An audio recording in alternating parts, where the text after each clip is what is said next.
Bienvenue sur Hard Reset Info.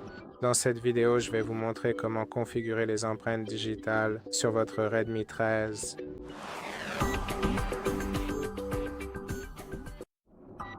Pour configurer les empreintes digitales, allez dans les paramètres. Ici, faites défiler jusqu'à empreintes digitales, données faciales et verrouillage de l'écran.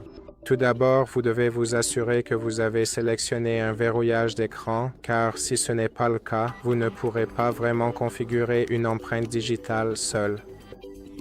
Donc, configurer un verrouillage d'écran. Confirmez-le.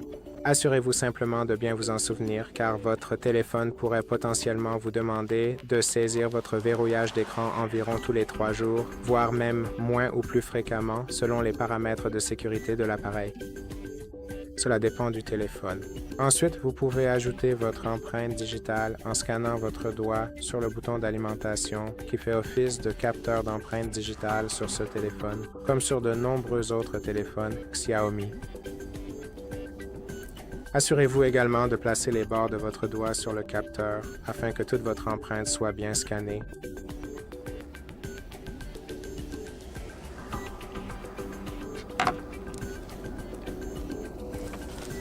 Et bien sûr, il va vous demander si vous souhaitez ajouter des données faciales.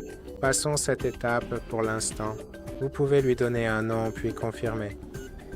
Sur certains téléphones, lorsque vous êtes dans ce menu, vous pouvez scanner votre empreinte digitale. Il se peut qu'il vous montre laquelle vous êtes en train de scanner parmi la liste de vos empreintes, mais apparemment pas sur celui-ci. Vous pouvez bien sûr configurer votre empreinte digitale pour qu'elle serve aussi de mot de passe de confidentialité et fonctionne pour le verrouillage des applications. C'est pareil pour les paiements par empreinte digitale, mais vous n'avez pas besoin de regarder ici. C'est juste des certificats. Vous pouvez changer la méthode de reconnaissance de l'empreinte digitale.